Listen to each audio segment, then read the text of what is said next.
conseguir ficar em silêncio é um desafio, porque pessoas que ficam em silêncio, os amigos perguntam, você está sentindo alguma coisa? Você está doente? Acontece, por que você está tão quieto? Ou seja, silêncio virou patologia. Ser feliz não é uma possibilidade, é um compromisso que todos nós assumimos antes de vir para cá. Se você se conecta com essa consciência de que felicidade é um compromisso, de que talvez morrer arrependido seja a pior forma de morte, essa morte eu sei que eu já escapei, porque eu sou extremamente realizado.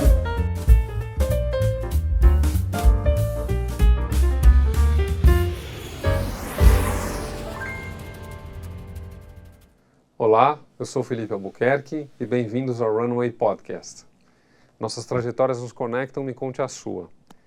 Abro o episódio agradecendo os nossos apoiadores, marcas construídas ao longo de décadas por pessoas, famílias, empreendedores que investem, reinvestem em seus negócios e nas pessoas e que acreditam no Brasil, independente das turbulências e das tempestades.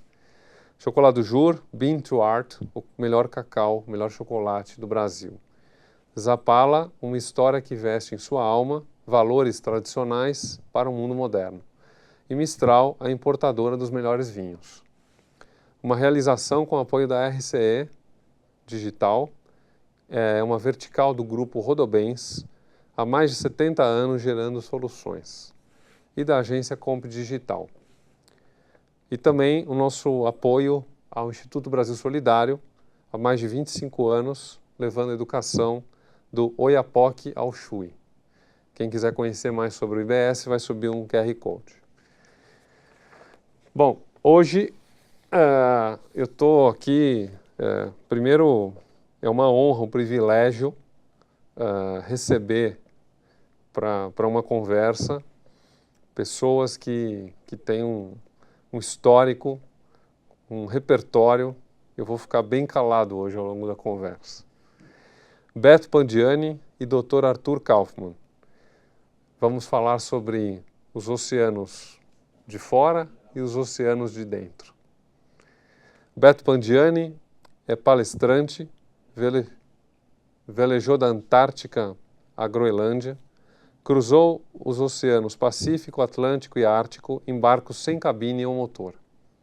É escritor de 8 livros, 9 agora. Trabalhou e foi empreendedor no segmento de bares e casas noturnas em São Paulo. Quem aí gosta de comer no Ritz? E quem se lembra do Aeroanta ou do Clube Base? Talvez, quando compreendeu que precisava de tempo, silêncio e espaço, trocou o agito de São Paulo pelas longas travessias oceânicas. Dr. Arthur Kaufmann é psiquiatra e psicoterapeuta. Professor doutor do Departamento de Psiquiatria da Faculdade de Medicina da Universidade de São Paulo. Ex-coordenador do Programa de Atendimento ao Obeso do Instituto de Psiquiatria do Hospital das Clínicas da Faculdade de São Paulo. E agora também autor e coautor de vários livros, entre eles Corpo e Namorado, uma reflexão para pessoas serem capazes de viver mais e melhor e que o processo de envelhecimento seja depositário da vibrante aprendizagem ao longo da vida. Então, aqui eu paro de falar e deixo meus convidados se apresentarem e a gente vai começar a navegar literalmente entre o oceano externo e interno. Bem-vindos. Fique à vontade. Por favor, Arthur. Muito obrigado pelo convite, é um prazer estar aqui, é um prazer conhecer meu copalestrante, que já falou umas coisas que parece que do oceano interno ele entende no mínimo tanto quanto eu. Ele, além de um grande observador, além de um grande velejador, ele é um grande observador do comportamento humano. E eu trabalho com isso. Eu tenho esses livros que são livros, digamos, do mundo da psiquiatria, e há 2 anos comecei a fazer também livros de ficção.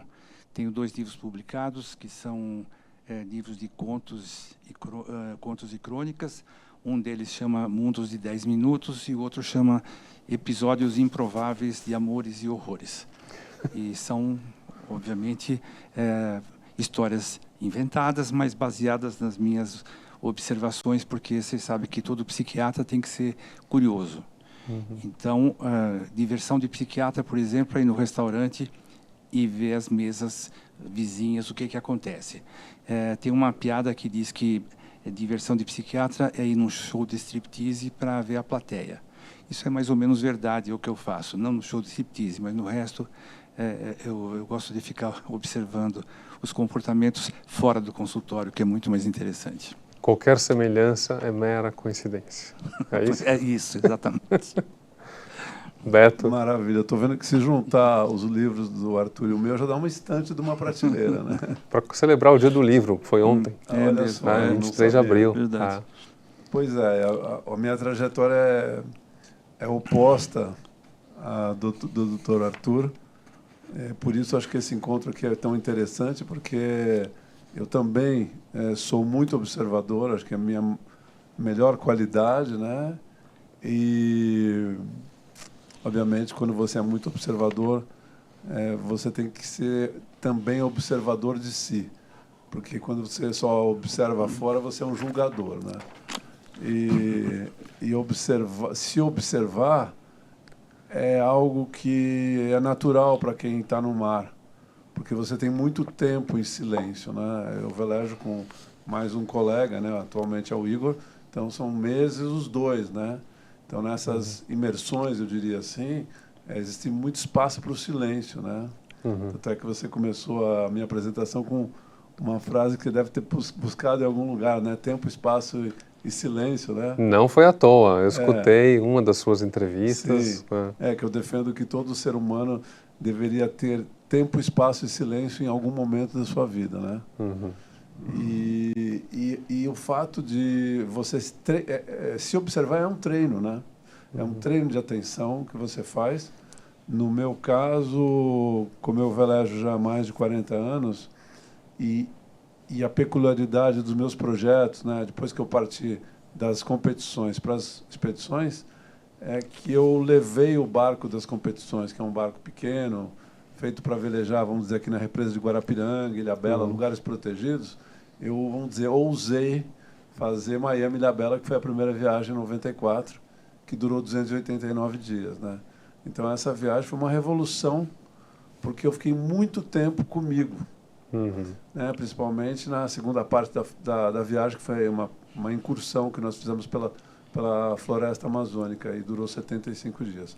Então, você começa a se observar e ver como é que você reage ao medo, ao cansaço, às relações, né? Na verdade, os nossos grandes desafios, né, são os relacionamentos, né? É só que muitas vezes a gente se perde nessas questões, achando, né, que o relacionamento é você com o outro com você. Não, mas é você com você. Começa você com você. Né? E a partir é junto que acontece isso, essa mágica, né? Essa magia, né? Que é a nossa grande chance de aprender. E no barco as relações são muito intensas, porque você, como não tem cabine, você está sempre numa situação limite de cansaço, não come direito, o sono é cortado, é frio ou calor. Então, não é o meu caso, porque eu tenho até uma qualidade ou uma característica de lidar bem com o desconforto, mas existe vamos dizer assim, uma instabilidade emocional a partir do desconforto, né? As pessoas, a gente até estava brincando aqui antes, que a gente conhece as pessoas a partir de viagens, né? Sim. E viagem, você não está na sua casa, você não tem a sua rotina, você não tem os seus horários, você está exposto ao novo, ao imponderável, né? E o barco é isso o tempo todo, né? É lidar com a imponderabilidade, com o medo, com situações novas, com o cansaço. E isso dá muita alteração de humor. Né? Então, as relações, né, a gente ouve isso, as expedições, as navegações, a gente ouve, né, lê na história, né, os motins, né, sempre partiram de situações, por exemplo, calmaria, né, situações onde as pessoas são colocadas em uma condição onde elas perdem o controle. Na verdade, ninguém tem controle, mas existe a ilusão do controle. Mas quando ela está numa situação de calmaria, como eu já passei muitas vezes, você realmente está à mercê da natureza. Nosso barco não tem motor. Sim. Então, acabou o vento, você vai ficar lá 9 dias torrando debaixo do sol, no meio do oceano. Então, você imagina o controle que você tem que ter, né? Sim. O controle... Essa palavra controle também é um pouco doentia, não é, doutor? Porque querer controlar o que não é controlável, né? É uma ilusão. É uma ilusão. Então, a gente, na verdade, nessas situações, a gente passa a se conhecer. É uma frase que eu uso nas minhas apresentações, são duas. Se você vai para um mar desconhecido, é bom que pelo menos você se conheça. Ótimo. Né? Ótimo Porque ponto. se você não tem como conhecer antes de ir para lá, mas só que você vai passar por situações que a gente já imagina. Então, se você não sabe como você reage ao medo, ao frio, ao cansaço, não vá. Você tem que se conhecer. Então, e essa questão de você se expor, o mar revela quem você é. Eu tenho uma frase que eu até já usei num outro podcast, mas é do Pequeno Príncipe, que o rei fala, julgar a si mesmo é o mais difícil do que julgar aos outros, né? Então, você se conhecer é um ponto de partida para você poder, vamos dizer, viver em sociedade. Mas eu vou ficar quieto, eu vou deixar o Dr. Arthur trazer essa reflexão da pessoa que está isolada, exposta a todos os tipos de situações. Então, ele falou do mar externo. Como eu sou um animal urbano, eu conheço muito melhor o mar interno. E uma das coisas que mais me chamou a atenção no que o Beto falou foi da virtude do silêncio. E silêncio, para mim, é uma das coisas mais importantes para a gente conquistar na vida. Conseguir ficar em silêncio é um desafio, porque pessoas que ficam em silêncio, os amigos perguntam, você está sentindo alguma coisa? Você está doente? Por que você está tão quieto? Ou seja, silêncio virou patologia. Aí eu faço uma ponte com os outros desafios, porque ele falou dos desafios do mar externo, eu vou falar do mar interno. Veja só, como é que é a agenda das crianças? É uma agenda lotada. Tem a escola, tem o inglês, tem o balé, tem a escola de esportes, tem o teatro, enfim. E cada vez mais num espaço interno. Por quê? Porque aqui saiu até uma reportagem na Folha essa semana, dizendo que crianças brasileiras são das que menos têm autonomia, falando que no Japão, crianças de 4 anos já tomam condução sozinhas. A Finlândia, que é o país onde as crianças têm mais autonomia, com 3, 4 anos essas crianças estão na rua. Imagine se aqui alguém vai deixar uma criança sozinha na rua, ou seja, uma criança ter autonomia. Não vai, porque o trânsito é perigoso e a violência está presente. Nós tivemos, né? Nossa geração teve. Teve. A nossa geração jogava bola na rua. Sim. Hoje em dia, imagina, nem tem rua para jogar bola, aliás, porque só tem prédio, né? Aí você vê a agenda de adolescentes, além de ser tão complicada, tem todas aquelas questões que os adolescentes têm em relação à autoimagem, se ele vai ser aceito, se não vai. Até as roupas deles seguem mais ou menos um modelo, quer dizer, tem marcas que todo mundo usa. Não vou falar aqui as marcas, porque eu não estou sendo pago para isso, mas, enfim, tem marcas que todo mundo usa, e quando alguém tem uma marca diferente, fala, esse cara deve ser da Zona Leste, porque para usar essa marca aí, ele não é dos nossos. Bom, os idosos também, esses têm um silêncio meio forçado, porque não se dá muita bola para eles. Coitados. Eles são frágeis. Então, a gente tem que tomar conta deles. E quando eles falam, em geral, eles falam bobagem. Eles falam bobagem porque eles falam coisas atrasadas, eles inventam coisas porque a memória já está falhando, eles são frágeis. E até uma das coisas que força o silêncio dos idosos, ou forçaria, é a situação de luto. Por quê? Porque perde o cônjuge, perde os amigos que vão partindo e tal, aí ele fica triste, fica silencioso, porque está de luto. Aí todo mundo diz, não, isso vai passar logo. A vida é assim mesmo, todo mundo morre um dia, você não devia ficar triste. Olha, vamos dar uma volta aqui, que você fazendo um pouco de atividade física, o silêncio vai embora e você volta a ser uma pessoa normal. Tá? Então, eu peguei esse gancho do Beto, porque assim, não existe uma situação melhor para você se autoconhecer, para você se ver nesse espelho interno, do que quando você está sozinho e quando você está enfrentando situações de perda de controle. Existe uma doença psiquiátrica que todo mundo já ouviu falar, que chama TOC, transtorno obsessivo compulsivo. E no TOC, que é chamado também popularmente de loucura da dúvida. Por quê? Porque a pessoa precisa ter muita segurança. Então ela sai de casa e diz assim, será que eu desliguei o gás?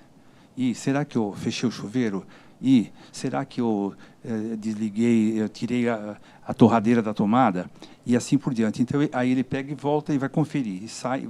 Ou seja, ele tem uma ilusão de que ele está controlando tudo, que ele precisa controlar tudo. E se você quer... Eu tenho um exemplo assim, de uma sessão de grupo de psicodrama, onde existia um advogado, claro, com TOC. Muitos advogados têm TOC, são todos organizadíssimos. Eu tenho um amigo advogado que tem... Tem TOC, pois é, isso é típico, né? Porque eles são todos bem patriarcais, tudo é como deve ser, não é como é como deve ser. E tinha uma senhora lá que ela era toda assim, toda festiva. Então tinha uma cena de psicodrama que era passada num parque e esse advogado tinha que fazer o papel de árvore. Portanto, ele tinha que ficar imóvel. Aí nessa sessão ela se aproveitou para desmanchar o cabelo dele. O cabelo dele era todo arrumadinho, com brilhantina, preto, brilhando. E aí ela passou a mão, ele fez uma careta, mas ele não podia se mexer, porque a árvore não se mexe. E como ele tinha TOC e era árvore, ele não podia se mexer, mas ele não conseguiu deixar de fazer aquela careta de contrariedade. Então é isso, é uma ilusão de que você vai ter controle sobre as coisas e que você pode... Bom, tem até gente que foi atropelada por avião dentro de casa, sim, né? Sim. Ou seja, você não tem controle sobre nada, tudo é uma... Tem uma passagem também, um dos... Concordo. Um dos podcasts que eu escutei do Beto, ele fala sobre uma passagem no litoral do Brasil, em que quebrou uma travessa do seu veleiro, e acho que foi uma das... Eu escutei vários, tá? Mas foi um dos melhores que eu escutei. E você fala justamente sobre o contratempo. E o pescador tinha um pedaço de madeira que salvou seu barco. Exatamente. Só que Exatamente. Até você encontrar esse pescador e identificar que você poderia resolver o problema com um pedaço da madeira, a sua viagem tinha virado um tormento. Sim. Porque saiu do plano. Isso aconteceu... A primeira viagem, Arthur, eu diria que se eu tivesse conhecido você antes da primeira viagem, eu teria sido teu paciente, porque eu, como bom virginiano, né, eu passei o ano de 93, que foi o ano que precedeu a viagem, junto com o Marcos, fazendo o planejamento. E a gente foi para os Estados Unidos, compramos 2 catamarãs, eram 4 velejadores, né, e partimos de Miami, eu com a ilusão de que tudo que nós planejamos iria acontecer. E a viagem, obviamente o barco não é feito para isso, ele foi quebrando, né?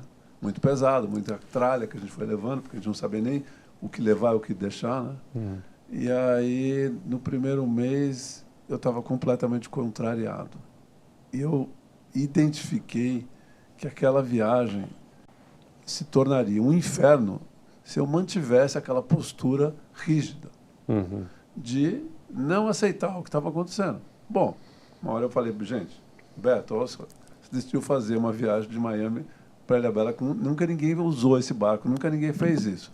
Então, tudo é novo, você vai ter que entender que as coisas vão acontecer. Só que o interessante é que todas essas pequenas quebras e consertos abriam caminhos novos. Então, a gente ia parar, sei lá, num torneiro mecânico lá no Caribe, num yacht clube, conhecer uma pessoa interessantíssima que acabou dando uma dica valiosa.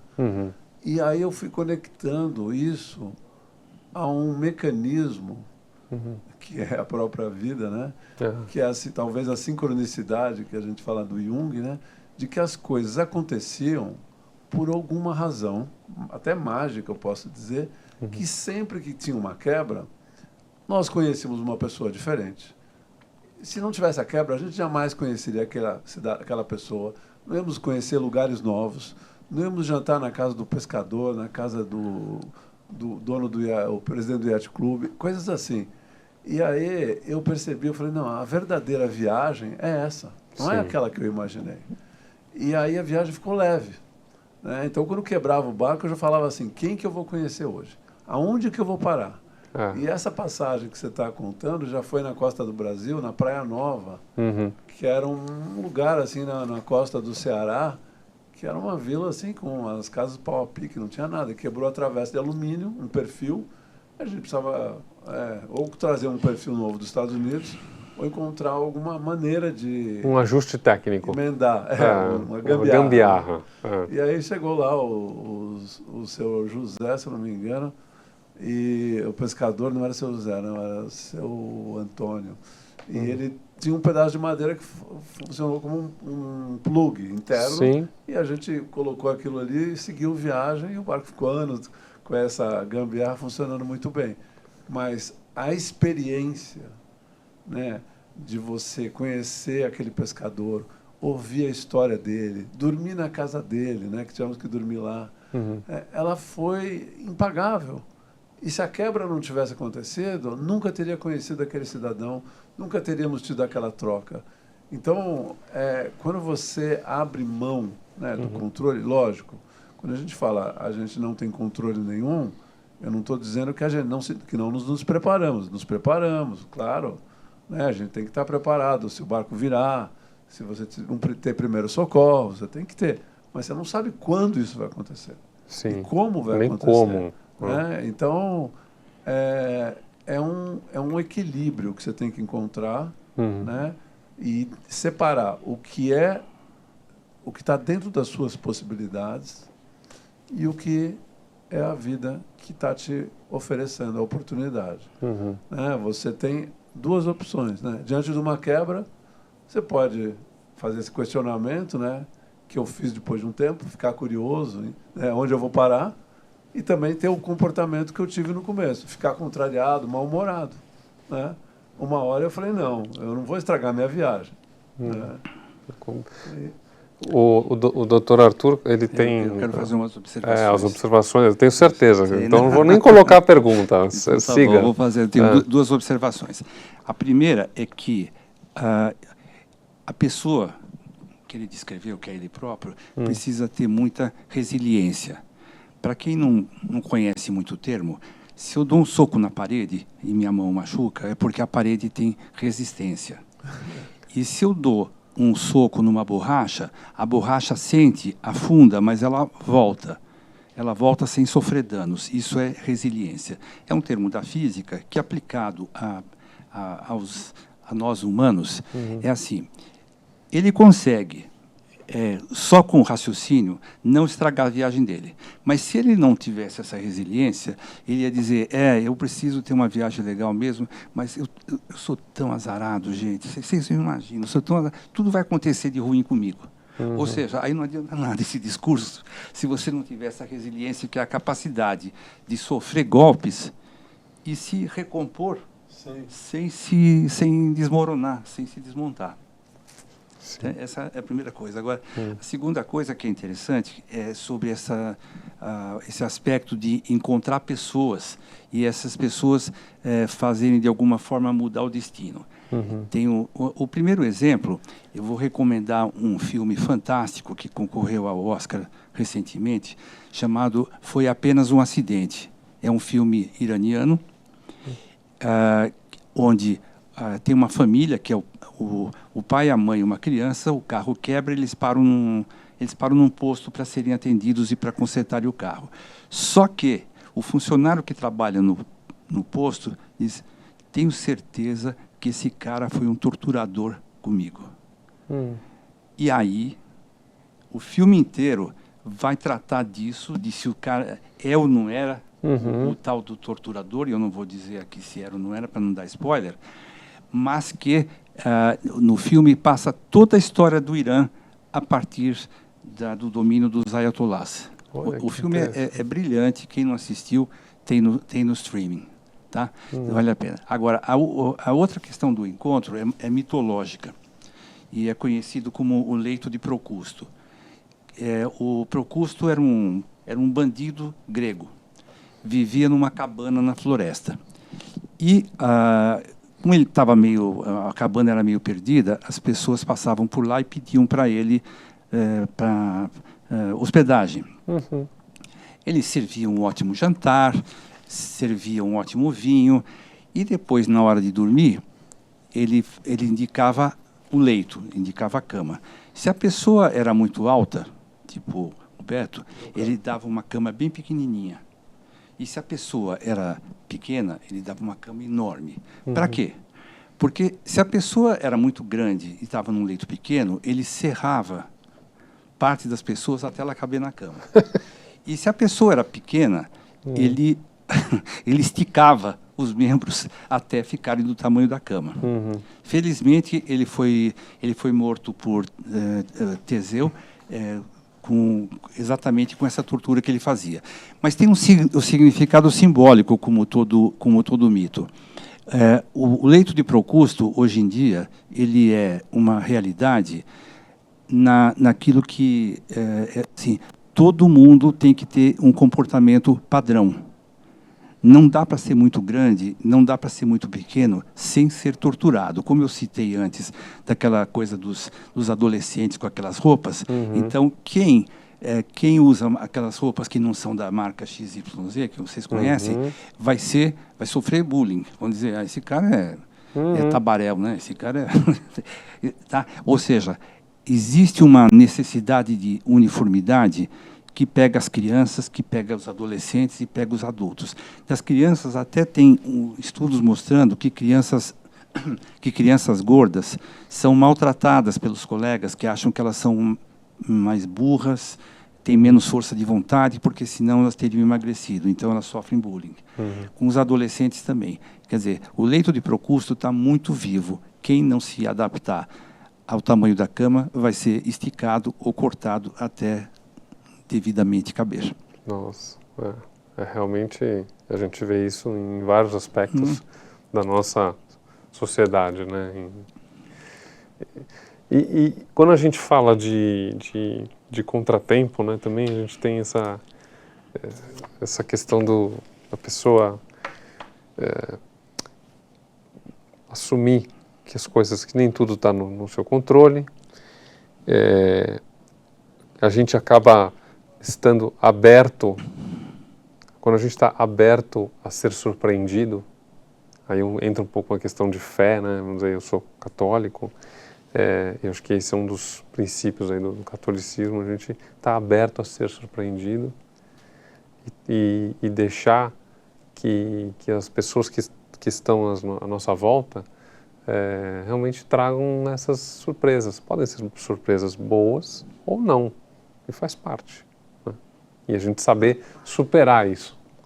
Eu tenho um entendimento de que quanto mais experiências você vive na sua vida, experiências reais, né? Não estou falando de ficar na frente do computador. Estou falando de experiências reais. Aquelas que podem causam emoções, né? Que mexem com o nosso mar de dentro, né? Você tem mais chances de se desenvolver. Né? Então, eu até atualmente no meu Instagram eu lancei não uma campanha, uma campanha de venda, vamos dizer, uma proposta minha de ir para as casas dos adolescentes fazer uma palestra. Então, sei lá, você tem um filho de 12 a 17, ele convida os amigos, 15 pessoas, eles assistem um filme meu antes para saber quem eu sou, eu chego lá, sento no chão, faço uma palestra de 30 minutos para contar sobre resiliência, né? Sobre como sentir dor e entender que é parte do processo, como tomar decisão sob pressão. E eu tomei essa decisão porque, uns 2 anos atrás, todos os meses de janeiro, eu fico em Ilhabela e faço uma clínica de vela para qualquer pessoa, de 5 a 100 anos. Vai velejar 2 a 4 horas comigo, vai ouvir as histórias, vai velejar no barco que foi para o Cabo Horn, e vai ter um básico de vela e mais a vivência, né?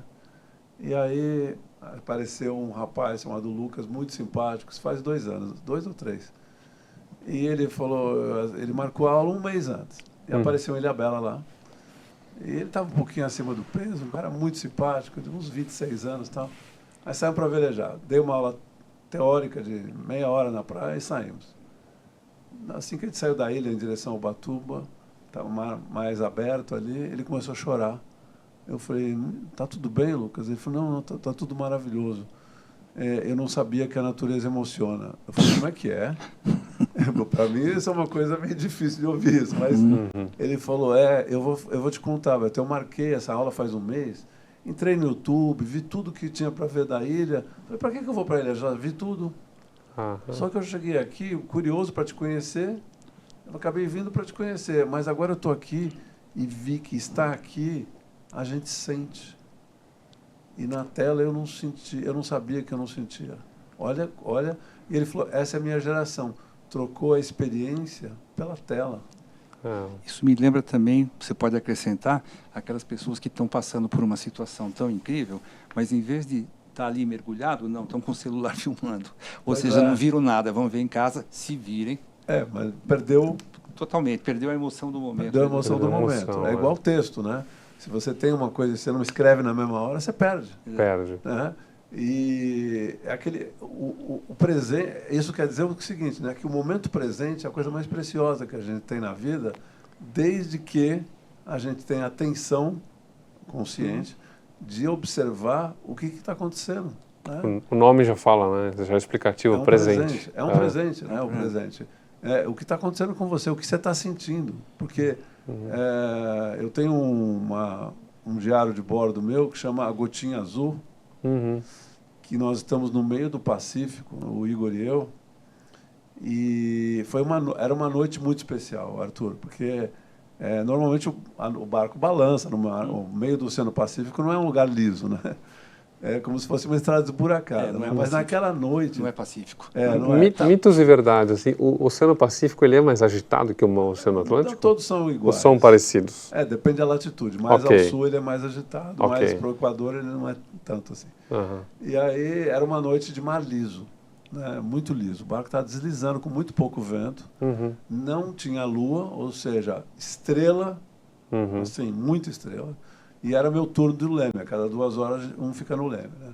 E eu estava ali, né, ouvindo música, um fone de ouvido, porque estava tranquilo, dava para ouvir. E aí eu comecei a olhar, de repente eu comecei a reparar que havia estrela na linha do horizonte.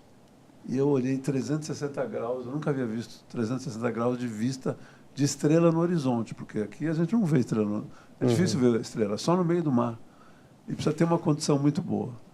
E aí eu fiquei tão impressionado, parecia era um globo assim de estrelas. E quando eu me levantei assim para dar uma esticada, eu olhei para a água, como estava plácido, tudo que estava para cima estava para baixo. Refletindo. E o meu barco parecia uma nave espacial solta nas estrelas. E o louco disso, ou curioso, é que meu sonho de criança era ser astronauta. E eu tive pelo menos uma pequena experiência, uma fração, do que é se sentir, né, no meio das estrelas, né, com aquela escuridão e o barco solto, né, não tinha, não dá para saber a separação do que era mar e céu.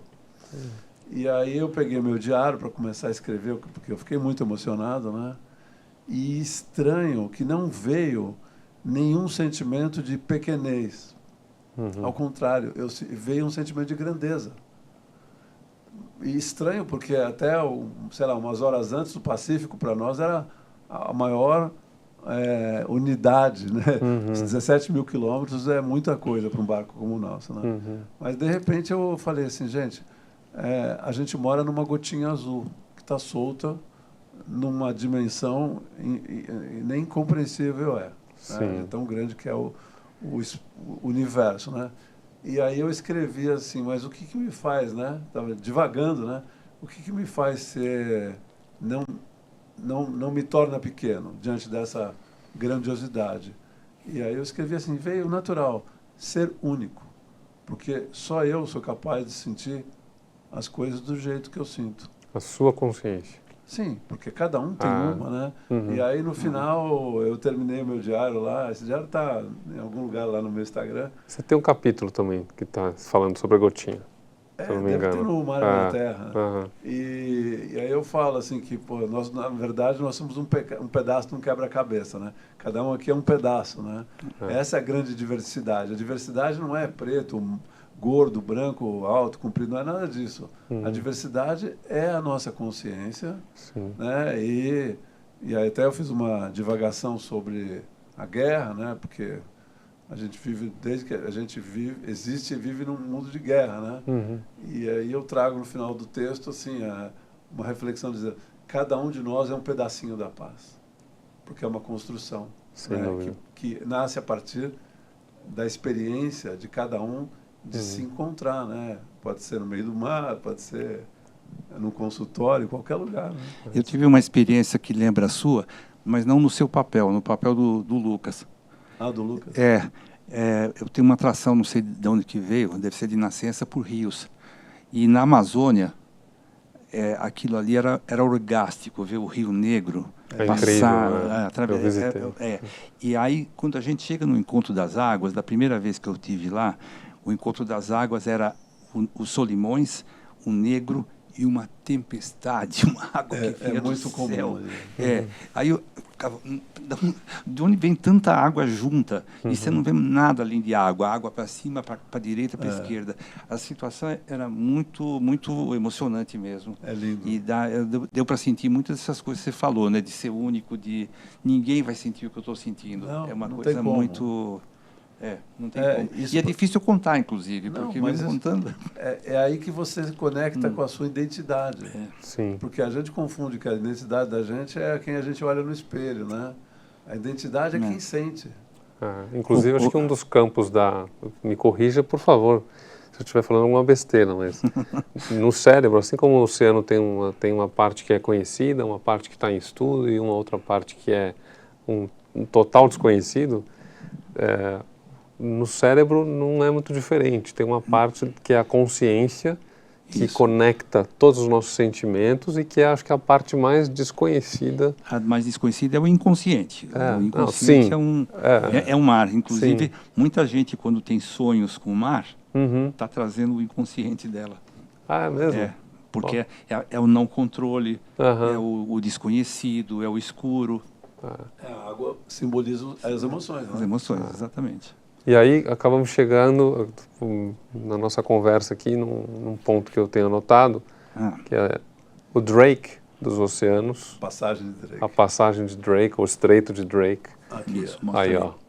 Esse é um dos negócios que eu acho que mais, pelo menos eu sou curioso, eu já li, já escutei vários documentários e relatos. Então, é um negócio muito interessante e certamente na mente humana também existem talvez cenários, né, situações em que podem ser comparadas a um Drake, algum distúrbio, alguma coisa que a pessoa... Uma tempestade. Né? O Drake é curioso porque tem uma das histórias verdadeiras, né, do Shackleton. Você tem muitos outros, parece que tem mais de 800 navios que podem estar afundados, desaparecidos na região, mais de 10 mil vidas. O que eu poderia comparar ao Drake à mente humana é que o Drake, 75% dos dias é mau tempo. Exato. Eu acho que a mente humana é mais ou menos assim. Será? E tem um volume de água, né, do círculo. É uma composição de fatores. É a junção de oceanos com tem a ver com profundidade, da América do Sul, tem a ver com a água que circula em torno da Antártica, tem a ver com as frentes frias, mais ainda com as frentes frias, né? Que tecnicamente são centros de baixa pressão que nascem na Península Antártica e sobem para a América do Sul, né? Que é o que a gente fala, tem uma frente fria chegando no Brasil, com certeza ela teve origem na Península Antártica, né? Então é um lugar, de fato, muito instável, assim, né? Então a gente ainda pode comparar, né, esse mau humor, né, do Oceano Drake com a nossa instabilidade, né, a nossa fragilidade, né, talvez. Imagino que no seu consultório chegam pessoas, né, pacientes que estão literalmente navegando... Assolados por tempestades. A tempestade frequentemente é financeira, frequentemente é relacionada ao trabalho, porque hoje em dia praticamente não existe mais emprego para a vida toda como existia antigamente. Então, quem não é dono de alguma coisa está sempre se sentindo ameaçado de demissão.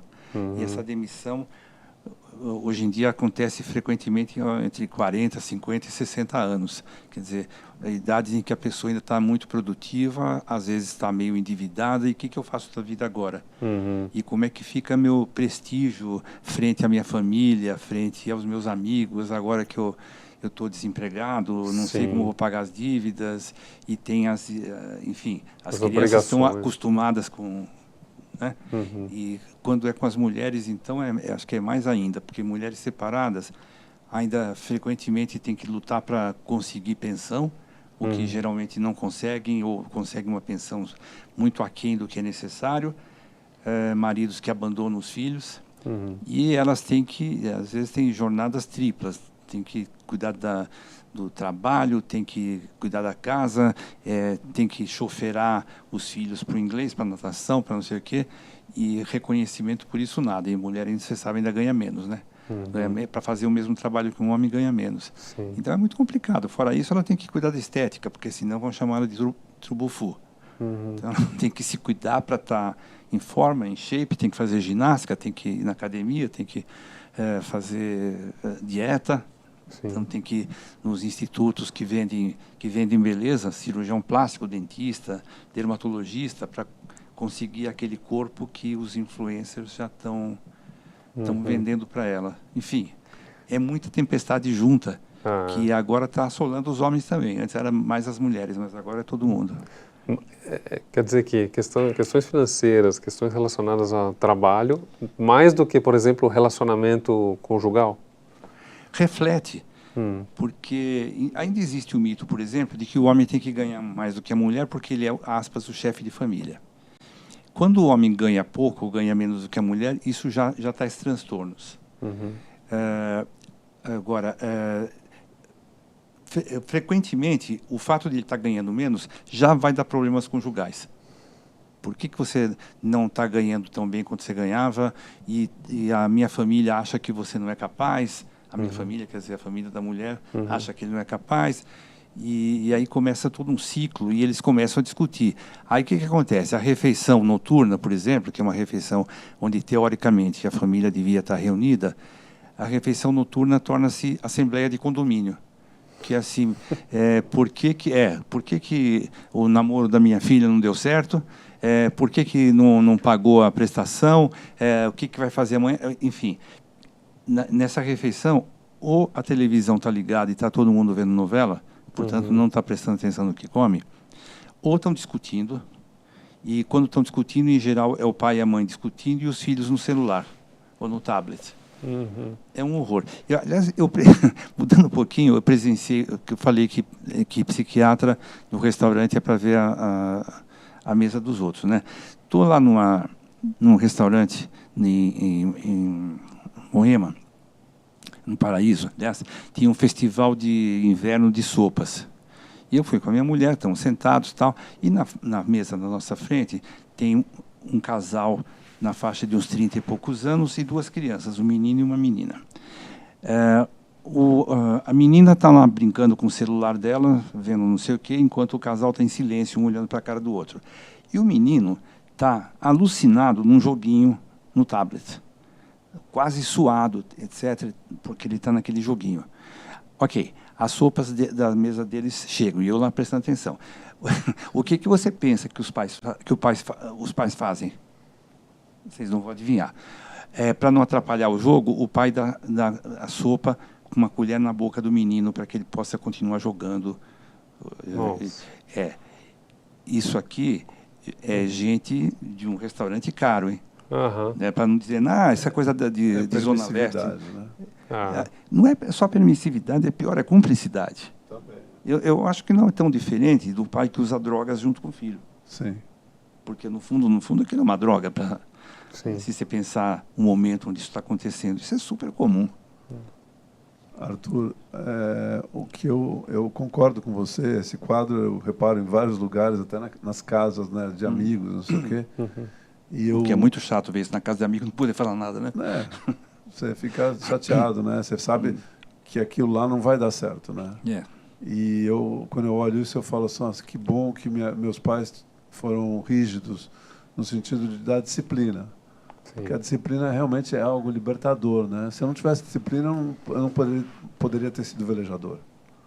Porque para você velejar, você tem que ter muita disciplina. Mas eles foram rígidos ou disciplinadores? Que não é sinônimo. Sim, é uma certa rigidez e disciplina, né? Não, tinha horário, não pode ficar na televisão. Não, isso é disciplina. Bom, não é rigidez. Mas rigidez tá certo, não é resiliência, é resistência. Não, tá certo. Não, tinha algumas coisas de rigidez, mas tudo bem, né?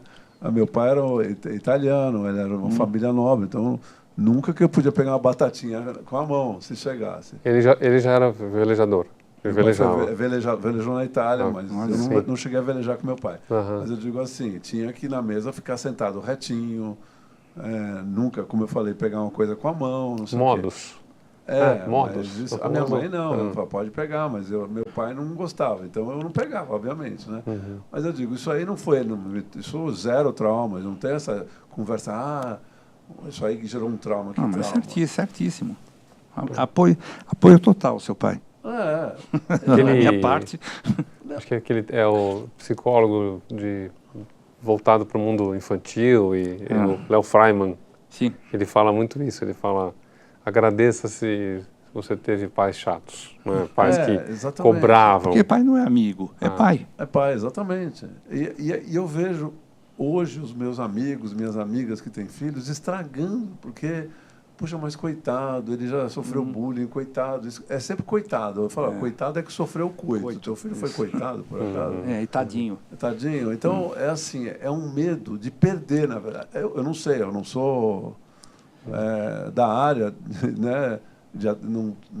Não atendo ninguém, mas assim, a minha percepção é que parece que tem um medo de perder, ou um medo do filho rejeitar, porque ela está sendo muito dura. Parece que a origem é por volta disso. Eu tenho um sentimento que é por aí. E aí estraga, né, a pessoa. Eu lembro que meu pai, minha mãe falava, você vai para a escola, se derem um tapa em você, dá outro. Você dá outro. Né? Hoje em dia fala, não, isso é não violência. Isso não é violência. É um espaço social. Você é uma pessoa que está... vamos dizer...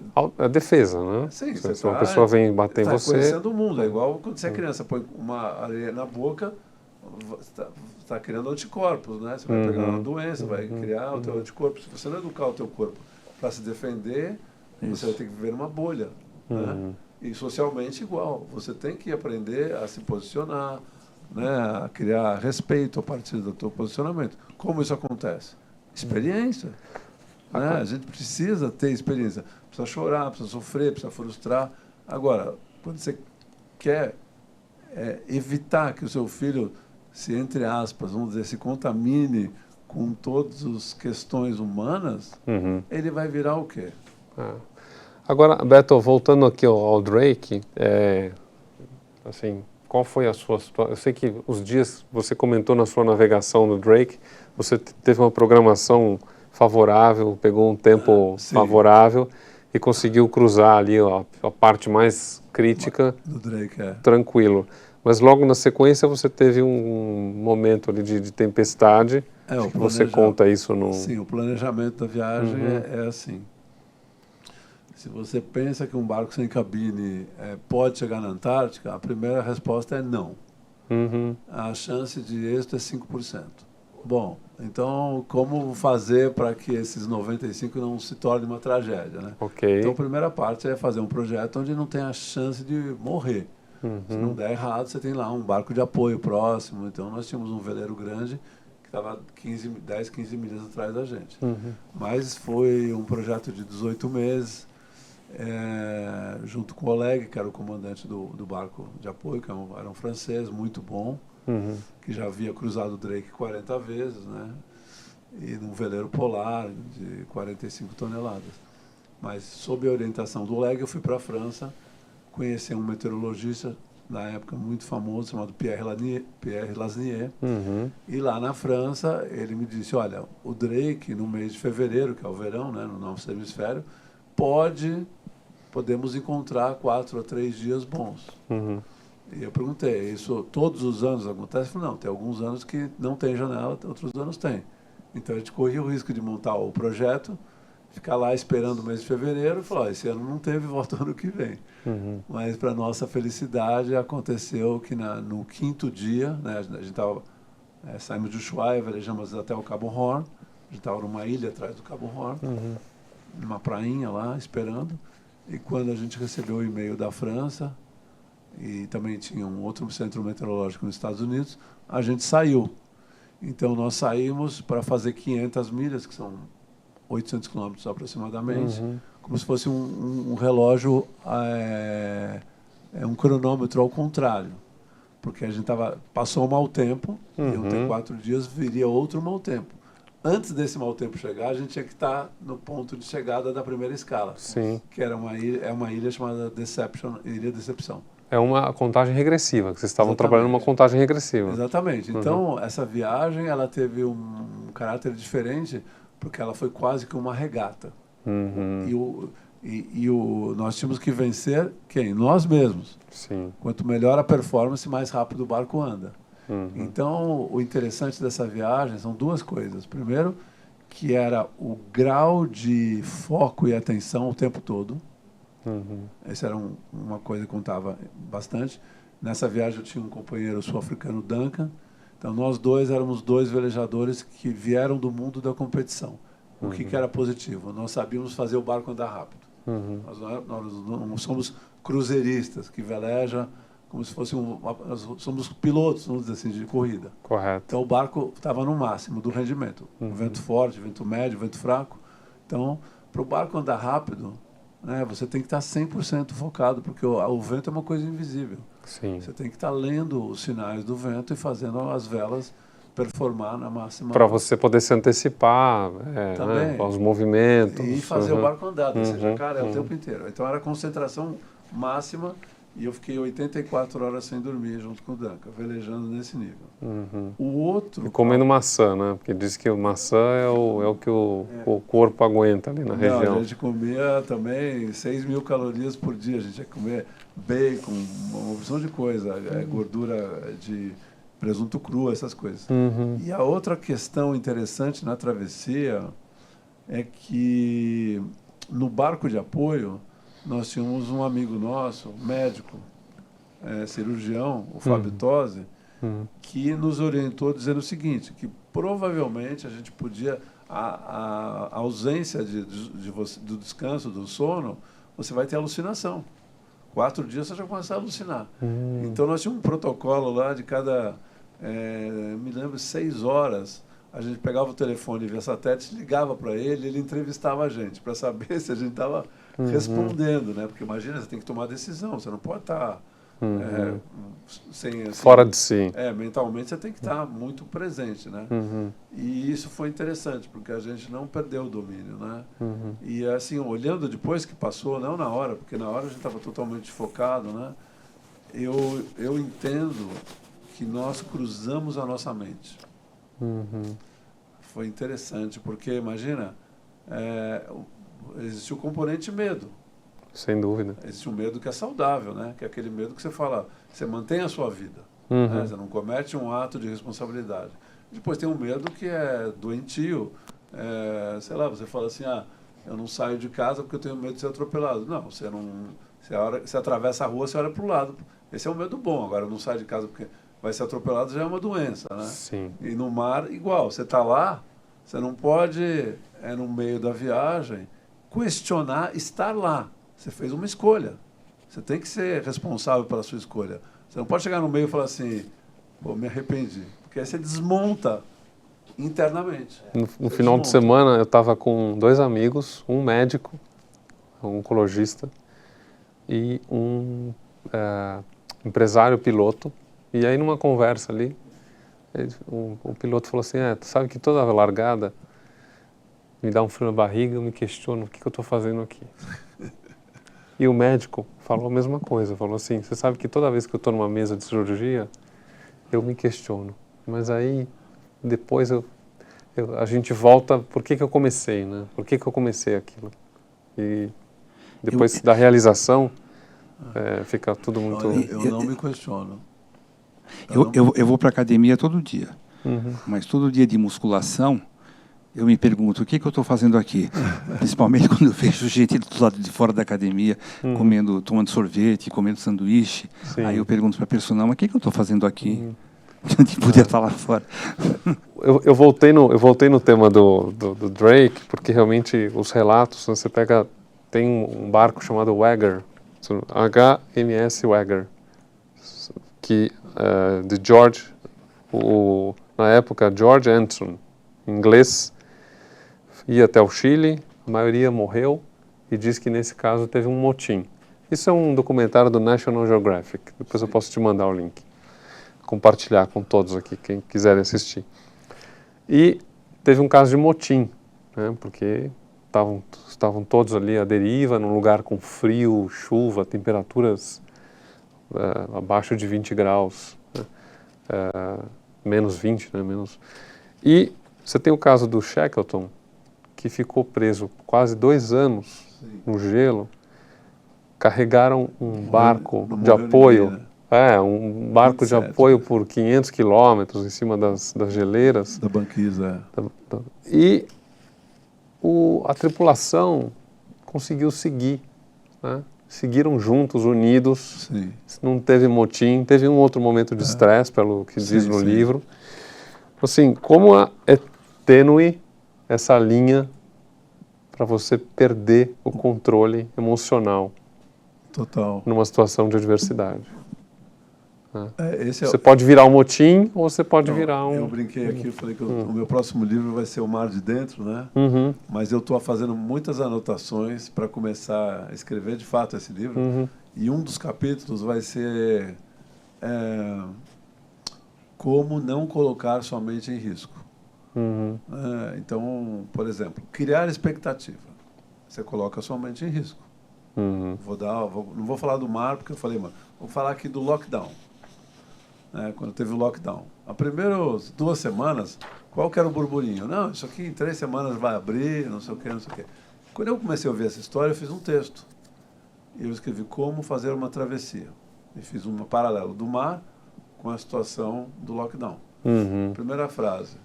O barco à vela, ele tem data de saída, mas não tem data de chegada. Por quê? Porque depende do vento. Como é que eu vou saber o dia que eu vou chegar? Não tem como. O lockdown, se você criasse uma expectativa que ele terminaria 3 semanas depois, e isso não correspondesse àquela tua expectativa, sendo que aquela situação, para a maioria das pessoas, era muito desconfortável, eu sou um especialista em lockdown, então eu estava bem. Claro, já fiquei no meu barco lockdown. Várias pandemias. Meses. Então eu sei lidar com isso. Mas eu sei que eu estava vendo meus amigos, minhas amigas em pânico. E eu falei, não crie expectativa, porque se esse negócio durar 4 meses, você vai despencar. Dito e feito, a gente viu. O doutor Arthur deve ter tido uma enxurrada de casos, né, nessa época, né? Você colocou a sua mente em risco. Porque a gente não tem controle da nossa mente. Mas a gente pode ter enganar um pouquinho a nossa mente ou criar uns artifícios para não despencar. Né? Então, a ansiedade, você coloca a tua mente, a expectativa, tudo que você coloca, como se fosse assim, tudo que você delega o poder para o externo e você confia nesse poder, você põe tua mente em risco. Existe também uma situação um pouco diferente na esquizofrenia, que é a doença mental mais conhecida, que é a primeira fase da esquizofrenia, alguns autores chamam de trema, que é assim, o cara começa a estranhar tudo o que está acontecendo. Ele olha as pessoas estão diferentes, ele sente que tem alguma diferença nele, e essa fase de insegurança, uma insegurança total, porque ele não sabe mais quem ele é profundamente assustadora. É quase uma situação de terror. Então, vamos supor, ele está na rua, ele começa a cismar que estão falando dele. Está vendo aquelas pessoas ali do lado da rua? Você viu que elas olharam para mim? Estão falando de mim, estão falando mal de mim. Mas ainda não é certeza. É só suspeita. E é isso que é aterrorizante. Até que do trema, o cara entra num delírio franco. Na hora que ele entra num delírio franco, o delírio, por mais terrorífico que seja, acalma ele. Por quê? Porque ele passa a ter certeza.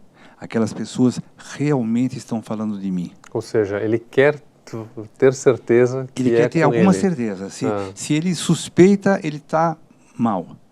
Mas na hora que ele tem certeza que estão falando dele, tá?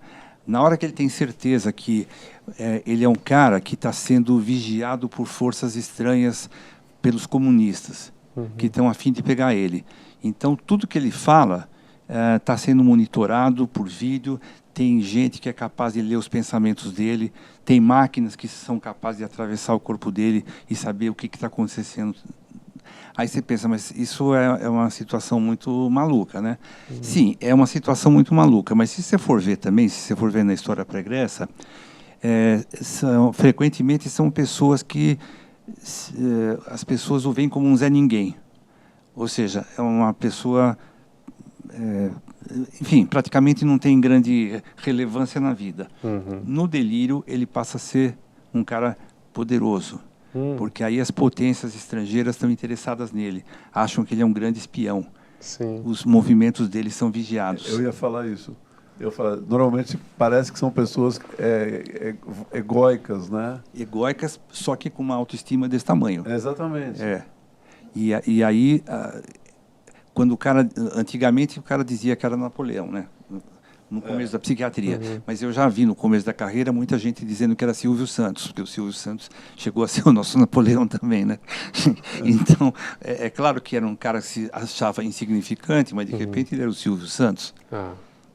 Ou seja, ele estava subestimando, né? O potencial dele era muito maior. E infelizmente, quando se trata essas pessoas, poucos médicos entram na história mesmo para ver o que está acontecendo no interior dessa pessoa, por que ele tem necessidade de ser assim. O papo inicial é que remédio vamos dar para ele. Aí entra naquilo que você falou. Temos que dar um remédio para ele parar de falar essas besteiras, para ele parar de falar essas loucuras. Na verdade, não são besteiras. São produtos. Tudo bem, a esquizofrenia tem uma base orgânica, não é uma doença psicológica, é uma doença psiquiátrica. Mas o delírio tem uma história, tem uma vivência. O cara teve uma infância que foi sofrida. E essa questão da história, você vê em vários tipos de doenças mentais. Por exemplo, nos transtornos alimentares, anorexia, bulimia e até em casos de obesidade, se você não banca o cara que só vai receitar a canetinha da moda, você vai ver que uma porcentagem imensa em geral mulheres, sofreram assédio sexual quando crianças ou quando adolescentes. E que, portanto, ser gorda, é uma forma de não ser mulher. É uma forma de ser, aspas, neutra. Enquanto eu for gorda, ninguém mexe comigo. Ninguém não vai sofrer nenhum tipo de assédio. Ninguém não vai sofrer tipo de assédio, porque não é interessante. Lembro de uma moça que ela era casada e mal casada, então ela não queria ter relacionamento sexual com o marido. Tá bom, não queria. E ela estava fazendo dieta. Então está fazendo dieta, só que aí, à medida que ela foi emagrecendo, um cara se interessou por ela. No papel de amante, claro, né? Mas ela era muito religiosa e disse, eu não posso trair meu marido, mas ao mesmo tempo eu estou interessado no cara, mas eu não posso trair meu marido. Qual foi a solução? Engordou tudo de novo. Engordou tudo de novo, se livrou, continuou livre do marido e se livrou do amante. Certo? Ou seja, enquanto você está obeso, é como se você criasse um muro, uma cerca que impede os outros de chegarem perto. É incrível a capacidade, né, da mente humana criar esses gatilhos, essas proteções. Tinha uma outra paciente que era uma advogada que estava sempre de dieta, sempre. Aí ela chega numa festa e na festa ela avisa todo mundo.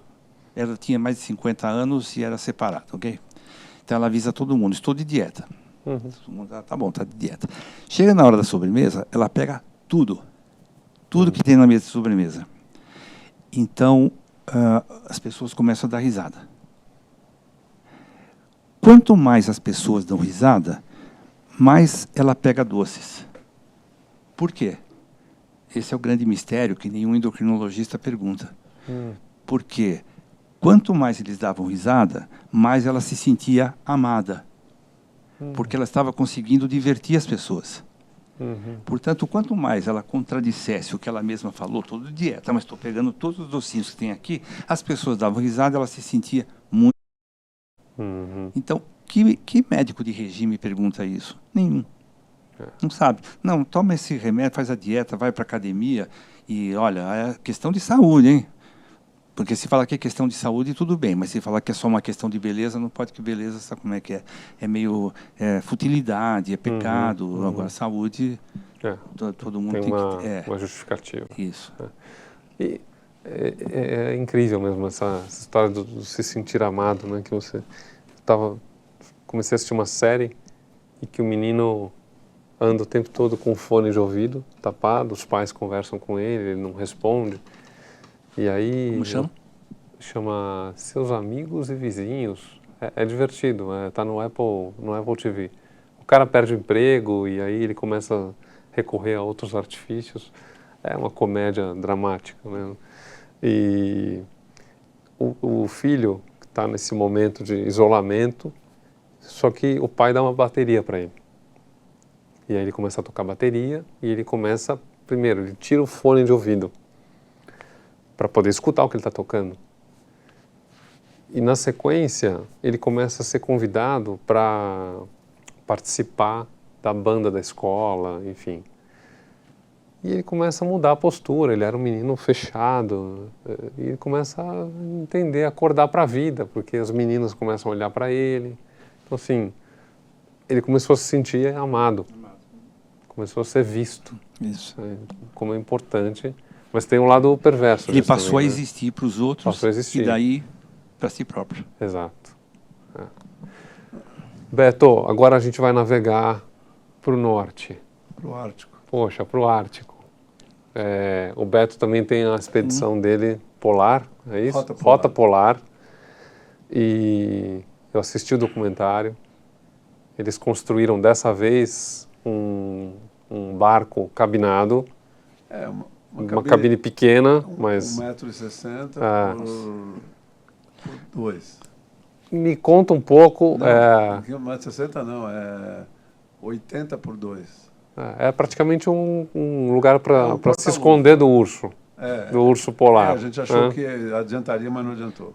É mesmo? Então conta pra gente essa... Não adiantou porque se o urso decidisse correr atrás da gente, o barco tem 450 quilos, ele tem 600, quer dizer, ele subindo no barco já seria um problema. Ele já afundaria o barco. Já seria um problema, então não adiantava nada. O que foi bom é porque a gente conseguiu dessa vez ter um lugar seco, principalmente para levar os equipamentos de cinema, né? Porque dessa vez a gente fez um documentário. Então, imagina você num barco aberto com equipamento de cinema, com câmera, microfone, drone, né? Tudo tem case, né? Mas é sempre um problema, né? E foi bom, mas isso não mudou a nossa rotina porque a gente veleja exposto, né? Certo. Assim, quando a gente para, a gente monta uma barraca. E nesse caso, quando a gente parava, a barraca, vamos dizer, já estava montada. Seria mais ou menos isso. Mas o barco não perdeu, vamos dizer, o DNA dele de ser um barco exposto. Que é o nosso conceito, desde a primeira viagem, foi sempre usar energia limpa e velejarmos expostos, né? Então, o barco nunca teve motor. E dessa vez nós tínhamos um desafio por sabermos que o Oceano Ártico no verão tem pouquíssimo vento, ou tem muito vento ou tem quase nada, e a gente tinha que se deslocarmos, né? Tínhamos que nos deslocarmos. Então a gente fez um sistema de pedal, então tinha um pedalinho, vamos dizer assim, a gente pedalava, girava um hélice e ganhávamos uma velocidade maravilhosa de 4 km por hora, assim, que era... se você pedalar 10 horas, são 40 km, já saiu do lugar, né? E ainda tinha um aspecto, talvez, de se movimentar a perna, esquentar. A perna, musculação, né? Não, tem distrai, esquenta a perna, né? Sim. A gente começou a conversa aqui falando sobre o silêncio, né? Teve um dia, né, nessas viagens, né? Como eu falei, a gente fala bastante, tem dia que não fala nada, não tem assunto, mas também você não quer falar. Aí o Igor de manhã falou assim, quer dizer, passou o dia inteiro os dois quietos, né? Aí o Igor no final do dia falou assim, Beto, tá bem friozinho, né? Eu falei, tá mesmo, foi o assunto do dia. E tudo bem. O legal da gente é que nenhum dos dois fica assim, você tá com algum problema? Porque os dois são duas pessoas que têm... eu tenho muita facilidade de me relacionar, mas eu sou uma pessoa que preciso ter o meu momento de silêncio. Sim. E o Igor é igual. Né? Porque tem gente que parece que nasceu, engoliu um iPod, fala compulsivamente, né? Aliás, é um tipo de compulsão, né? A pessoa que fica falando sem parar, parece que o silêncio incomoda ela, porque parece que ela... Logorreia é o nome. Então... É mesmo? O nome é logorreia. A pessoa que não para de falar. E graças a Deus nenhum dos dois tem essa questão. Eu não daria certo com uma pessoa assim. E até porque velejar também é contemplativo. Né? O mundo passa devagar, o barco à vela anda devagar. A velocidade do mundo é outra. Né? E ela eu chamo isso de velocidade humana, né? Porque você pega um avião e vai para a Europa, você não entende que você fez uma viagem. Você entrou numa lata de sardinha, abriu a porta, você está do outro lado do mundo. Você não sabe como é o caminho. Você não fez um esforço para chegar do outro lado. Você não pode dizer que viajou. Até de carro, né? Até de carro, às vezes você pega uma estrada e você tem vários trechos que você nunca nem reparou que existe. A viagem, para mim, ela tem que ter a velocidade humana. É uma bicicleta, um barco ou a pé. Para mim, assim... bom, isso é uma coisa da minha cabeça, mas enfim. A viagem, para mim, é aquele deslocamento que você é capaz de observar. E capaz de se observar. Porque o tempo, ele é um vetor importante. Porque até a abertura do meu livro de texto, que é O Mar e Minha Terra, começa assim. Né? Eu descobri qual era o tamanho da Terra. Né? E eu começo a minha reflexão dizendo o seguinte... como eu me desloco numa velocidade humana, que eu tenho tempo de me observar, eu consigo entender a distância. Sim. E essa distância está muito relacionada ao esforço físico que eu estou fazendo. Então, esse componente de tempo e espaço me dá a real dimensão das distâncias e dos lugares que eu vivo, porque é uma experiência. Você está vivendo a experiência do deslocamento. No carro, no avião, você não tem essa experiência. Sim. Porque ela não está ligada ao desgaste do corpo, ao cansaço. Porque isso cria o valor. Né? O valor de quanto você caminhou naquele dia. Sim. Vamos dizer assim. E aí, se você tem o registro de tudo que você se deslocou, você tem a real dimensão das coisas. E eu tive uma experiência no Pacífico muito interessante, que eu tive eu não sei nem explicar, viu, doutor Arthur? Eu tive um avivamento da memória. E uma das noites que eu estava no Leme, assim, minha memória parece que ela renasceu, assim, eu recuperei a minha memória de qualquer coisa, eu lembrava com detalhes. E aí, quando eu comecei a perceber isso, eu falei, nossa, que coisa estranha.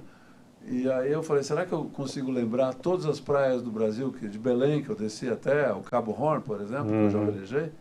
E eu fui lembrando mentalmente, aquele dia a gente saiu daqui, chegou lá. E eu fui lembrando todos, eu não sou capaz de fazer isso, só se eu pegar as fotografias. E quando eu terminei de lembrar tudo, veio o sentimento de quanto custou fazer todo esse trajeto.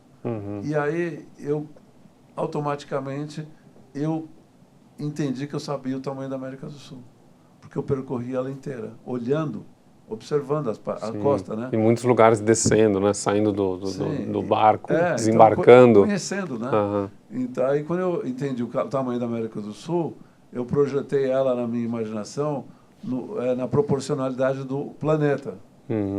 E aí veio um sentimento que me surpreendeu. O planeta é muito pequeno.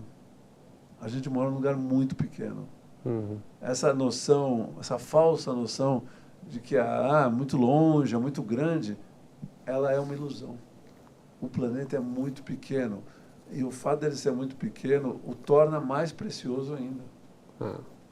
E mais, vamos dizer assim, deveríamos ter mais responsabilidade ao cuidarmos dessa coisa única que está solta nessa imensidão, que mantém a vida. É muito sensível e é pequenininho. Não é uma coisa que aceita muito desaforo, é muito grande. Derruba a árvore porque tem muita, polui porque tem muita água. Não, tudo é muito pequeno. Foi o meu sentimento. É escasso, né? Eu senti isso.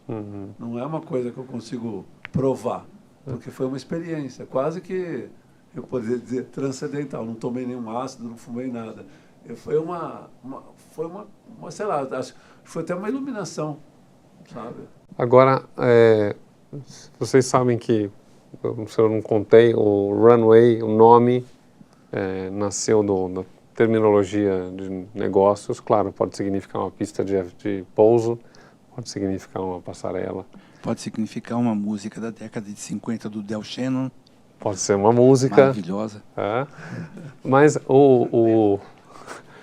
Qual que música é essa? Runaway, Del Shannon, vou cantar aqui. Depois a gente vai procurar. Del Shannon. Runaway, tem uma música também. Tem algumas músicas com esse nome. Eu não sei se é o nome da música. Não foi. Na verdade, a terminologia é muito usada nos negócios, que é o tempo que você tem em caixa, o fôlego que você tem para pousar um avião. Aquela história, poxa, eu preciso, a empresa roda por mais 6 meses, eu tenho dinheiro para pagar a folha, os impostos e encerrar o negócio. Então, nasceu daí, né? E eu sempre gosto de perguntar qual foi o seu momento runway, talvez na escola de medicina, um momento na sua trajetória atendendo em clínica, seja qual for o momento, né? E no seu caso, Beto, o seu momento no oceano, ou talvez não seja né? Sejam algumas situações, as mais críticas possíveis, se vocês puderem compartilhar, eu gosto de trazer esse tipo de situação. A primeira imagem que me vem à cabeça é que eu estava no 6º ano de medicina e estava destinado a me tornar um cirurgião. Um cirurgião plástico. Aí a gente passou pelo estágio obrigatório de psiquiatria, que ficava no hospital na Água Funda. Um lugar assim, quase da Idade da Pedra, uma psiquiatria, enfim... Pré-histórica. Isso, pré-histórica. Aliás, tinha um professor que ele fisicamente tinha a cara do Papa Pio XII. E ele usava um avental até o tornozelo. E eu lembro de um alcoólatra que estava em surto completo, chegou perto dele, se ajoelhou, perdão, Papa, eu vou parar de beber, Papa, eu vou parar de beber. Bom, mas enfim, faltava 6 meses para me formar, passei por esse estágio, minha cabeça virou. E aí eu resolvi fazer psiquiatria. Vocês não podem imaginar o susto da minha família, que ia ter um cirurgião plástico na família, mais útil. Muito mais útil. De repente vai fazer psiquiatria, que é uma especialidade onde ninguém sabe nada, ninguém cura ninguém, não existe tratamento direito para nada. E o filho deles ia fazer isso. Bom, de qualquer forma, consegui virar, apesar de todas essas palavras de incentivo. Sim. Mas eu descobri uma coisa muito interessante, viu? Que os pacientes de psiquiatria e de cirurgia plástica são muito parecidos. são muito, olha, foi uma grande descoberta, porque o paciente de cirurgia plástica, para começar, ele é um insatisfeito. Uhum. Tem até uma doença chamada síndrome da feiura imaginária, que o nome mais bonito é dismorfofobia, onde as pessoas gastam fortunas em dentista, plástico e dermato. Bom, por quê? Porque tem defeitos que só elas enxergam. Sim. Por isso que chama da feiura imaginária. Que pode ser nariz, orelha, braço, o que você quiser. E a pessoa cismada com aquilo. E faz todos os tipos de tratamento para tirar um defeito que só ela vê. Não precisa dizer que os cirurgiões plásticos se ferram nessa, né? Porque ela jamais fica satisfeita com o resultado da cirurgia. Então, existe uma questão de autoaceitação no paciente psiquiátrico, que é muito difícil ele se aceitar como ele é, e ele achar que os outros estão tendo uma imagem legal dele, porque, em geral, assim, o que estão pensando mal de mim? O que estão falando de mim? Isso é meio cultural. E o paciente de cirurgia plástica é muito parecido.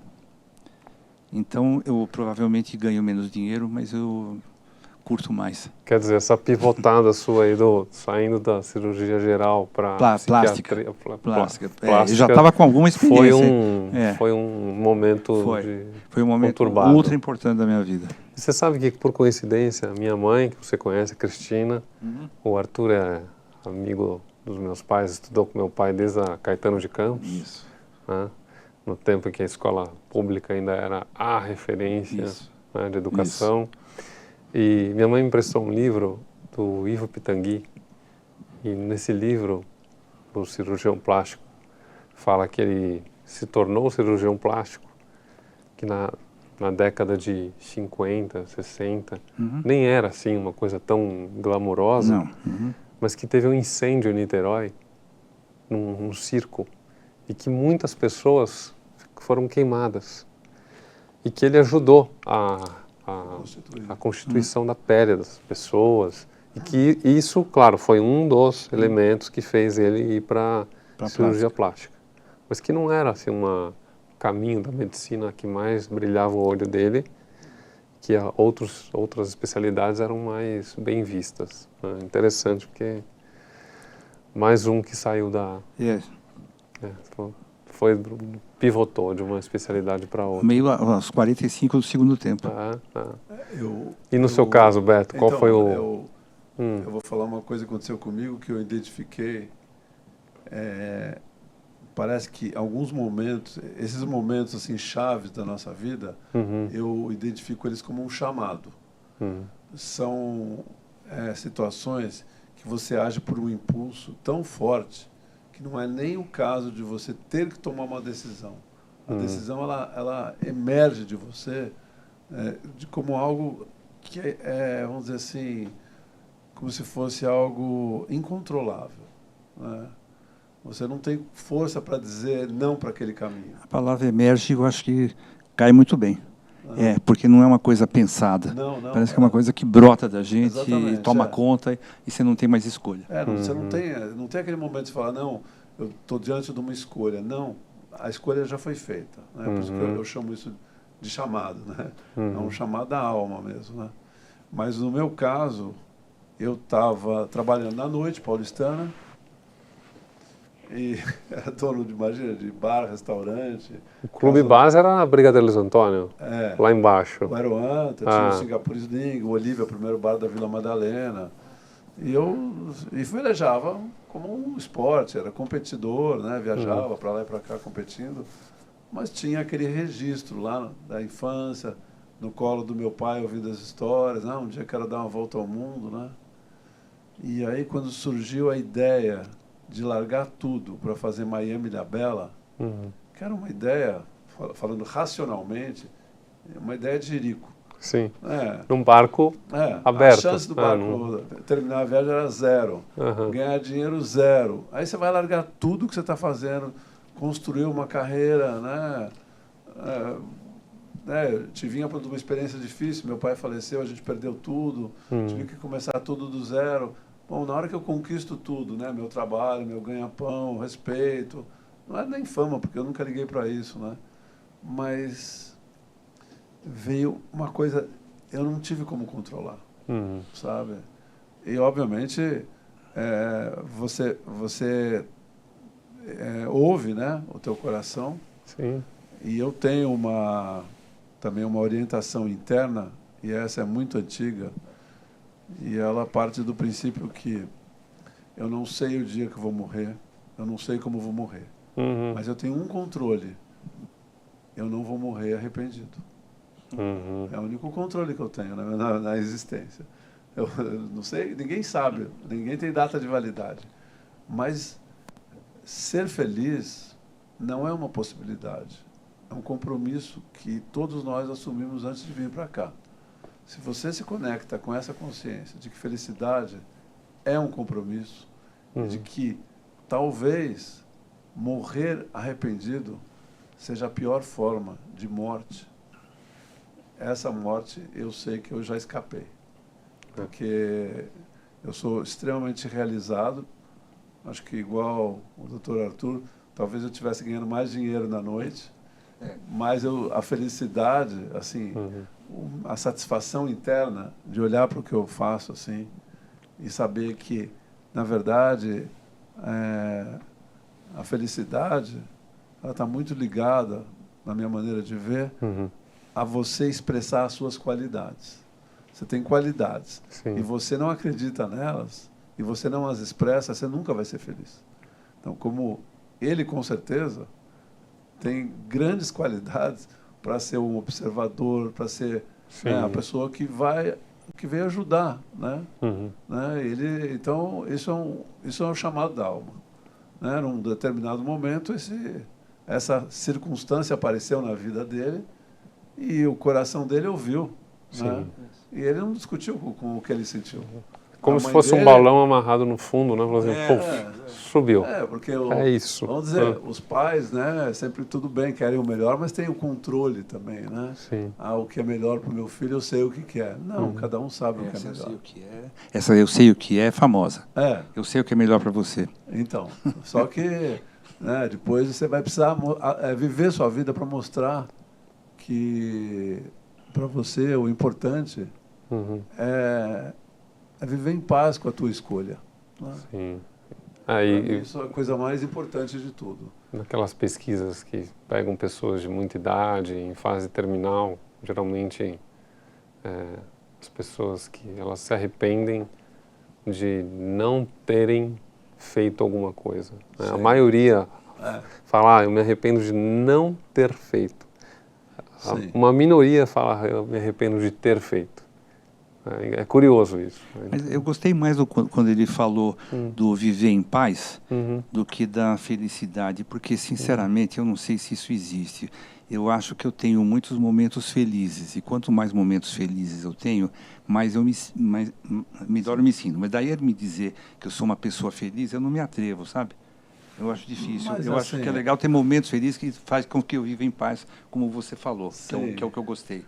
Não, eu quando eu digo felicidade é um compromisso assumido, né, pela sua alma, nesse sentido, não que a gente venha para cá e tenha que ser feliz o dia inteiro, não tem como, porque a gente está no mundo da polaridade, a gente transita, mas feliz em ser quem você é, feliz com as suas escolhas, nesse sentido. Né? Definição do seu colega de profissão, né, o psiquiatra também, o Arthur Guerra, ele fala naquele livro Você Aguenta Ser Feliz, a definição dele eu acho boa, assim, felicidade são momentos, né, que você tem na vida, e a pessoa é feliz é porque ela consegue transitar entre os momentos difíceis e esses momentos de extrema euforia, ela consegue fazer disso um momento, uma linha.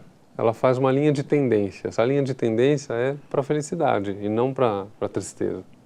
Não sei se é exatamente da forma como ele coloca no livro, mas a forma como eu interpretei. Eu concordo, mas tem alguns momentos que são muito especiais. Quando ele falou da sensação dele do mar imenso, que eu emendei com a minha do encontro das águas, eu diria que são momentos únicos na vida. Sim. Não são comparáveis a outros momentos felizes, são momentos assim, sublimes. Sublimes, concordo, né? Tem isso, né? Uhum. Mas, então, essa questão da felicidade, ela é tão único, né? Difícil você argumentar para alguém ou isso criar uma discussão do que é felicidade, porque é uma experiência, né? Sim.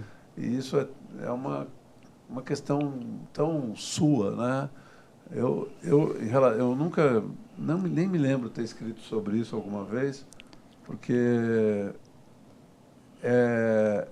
esse conceito da felicidade, eu prefiro tratá-lo em silêncio, porque ela envolve o meu própria expansão da minha consciência, né?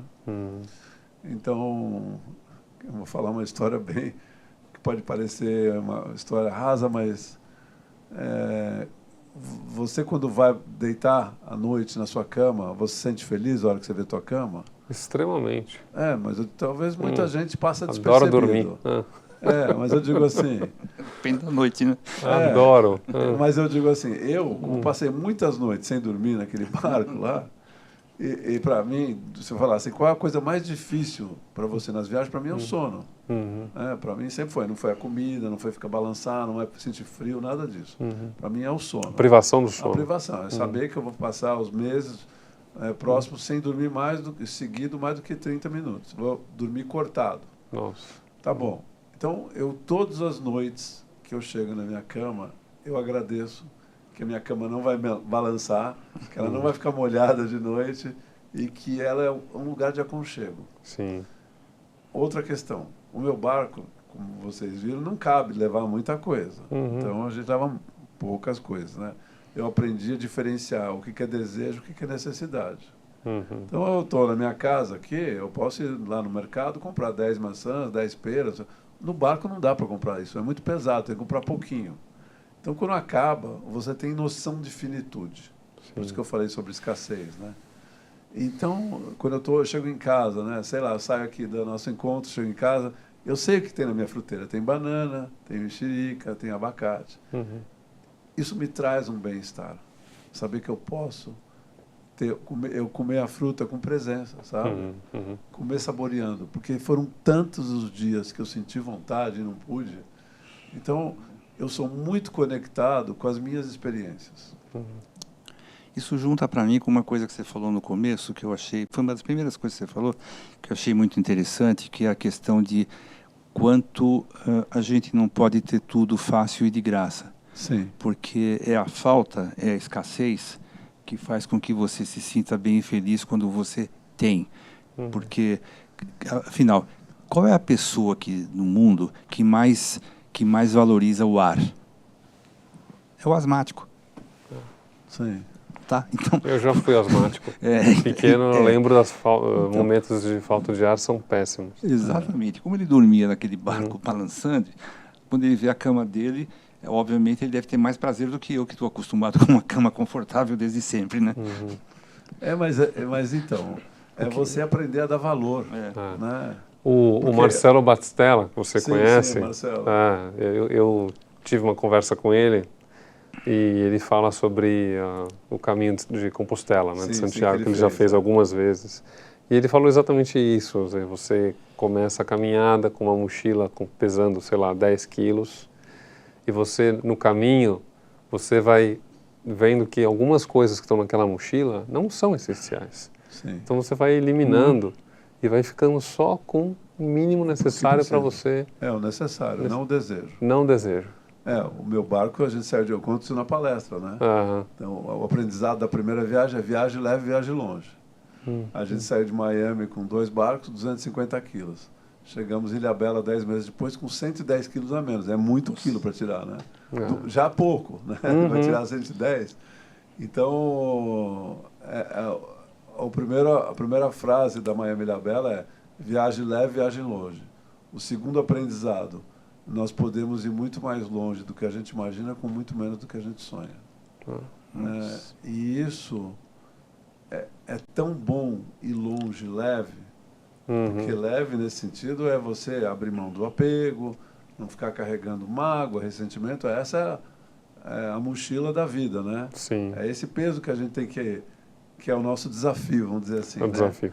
De soltar esses pesos, assim, de coisas assim que às vezes carrega culpa, coisas desnecessárias, que não te ajudam a levar a nenhum lugar, né?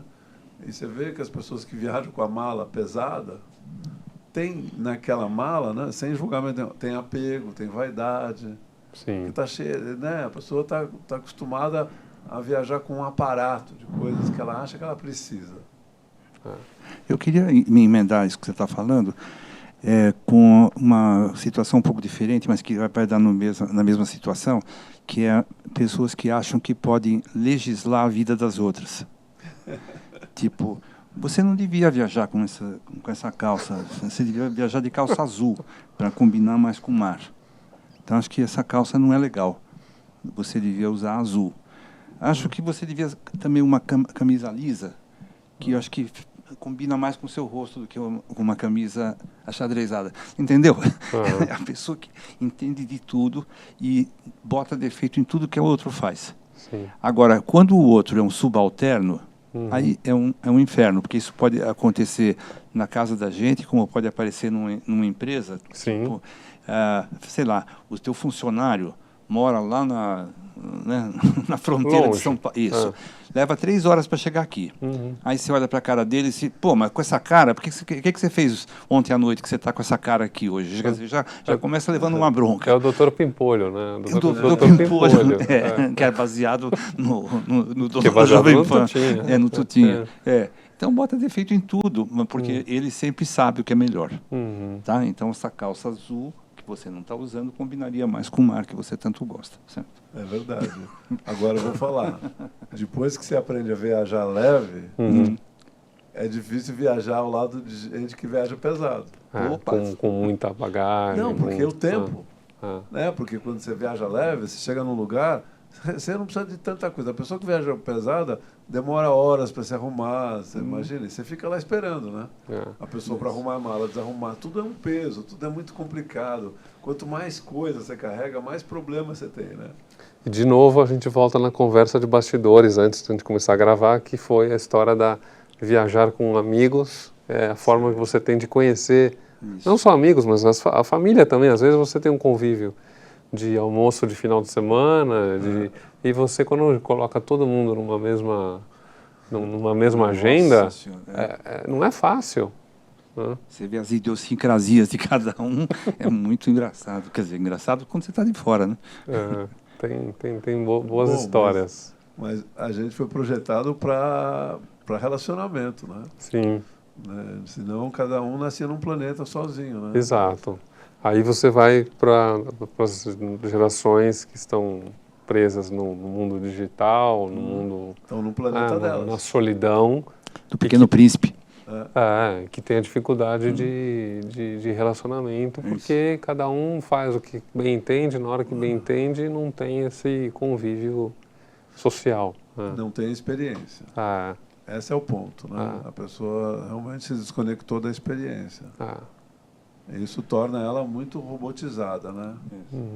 Porque se a pessoa não tem experiência, é difícil ela lidar com as emoções dela, né? Então, aí ela se defende enrijecendo. Sim. E aí é que entra a necessidade de ter regras mais rígidas, porque dá aquela sensação ilusória para a gente, né? Mas para ela, uma sensação real de que estou seguro.